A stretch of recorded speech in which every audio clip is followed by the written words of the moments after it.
대공황의 원인. 대공황의 원인이 무엇일까?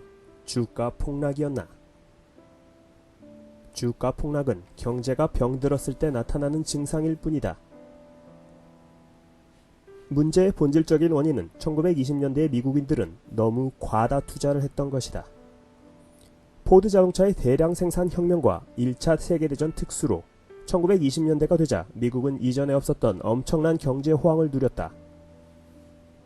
때문에 당시 미국인들의 생각은 제품은 만들기만 하면 저절로 팔리는 것이었고 무리하게 돈을 빌려서라도 큰 공장들을 마구 지었다. 특히 포드식 대량 생산이 달콤한 매력에 빠진 공장주들은 새로운 장비와 기술을 동원해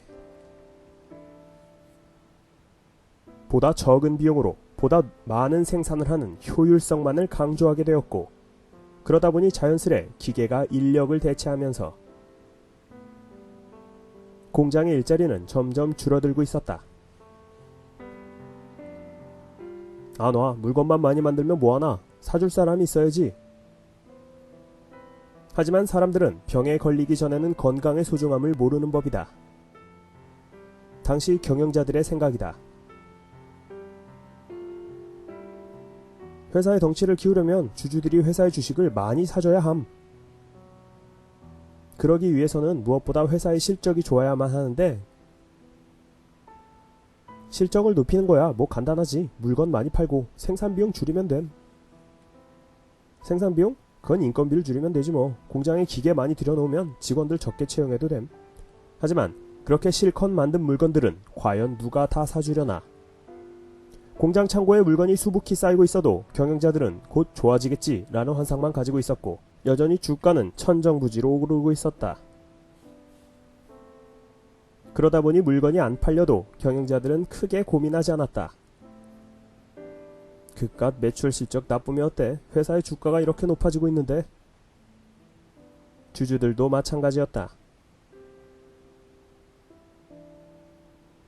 최근 수년 동안 주가는 계속 오르고 있었기 때문에 돈을 가진 사람들이라면 이런 매혹적인 시장을 놓칠 리가 없었고, 사람들은 돈이 없어도 빚을 져서라도 주식을 사고자 했다. 직장을 잃은 사람들이라도 주식 투자만 잘하면 쉽게 돈을 벌 수 있었기 때문에 역시나 크게 고민하지 않았다. 일부 주식은 며칠 만에 가격이 2배 혹은 3배까지도 뛰기도 했다. 그러나 그것은 모두 거품이었다. 애초에 주식시장의 가치는 실물경제 수준을 크게 넘어설 수 없다. 만들어진 물건의 가치는 100원인데 이걸 주식시장에서 300원, 400원으로 평가한들 과연 그런 환상의 시간이 얼마나 오래 갔겠는가. 후보 대통령과 후보 빌. 하지만 많은 사람들이 대공황을 후보 대통령 탓으로 돌렸다. 대공황은 모두 못난 대통령 때문이다. 그러나 시장 경제체제에서 대통령 한 사람이 과연 얼마나 경제를 흔들 수 있단 말인가. 특히 작은 정부를 추구하던 당시엔 말이다. 모든 것은 이명박근혜, 노무현, 문재인의 탓이다. 후보 대통령의 진짜 책임이라면 경제를 지나치게 방임했다는 점이 있었을까. 하지만 당시 미국인들의 생각은 정부는 시장에 지나치게 개입해서는 안 된다는 것이었음. 그는 1928년 대통령 선거 연설에서 이렇게 말했었다. 미국의 번영은 철저한 개인주의와 자립심에서 비롯됩니다. 지구상에서 가장 철저하게 자유경쟁 시장체제를 운영하던 미국에서 어려운 사람을 돕겠다고 정부가 나서서 복지정책 운운했다가는 도리어 비난을 면키 어려웠다. 적어도 당시엔 그랬다.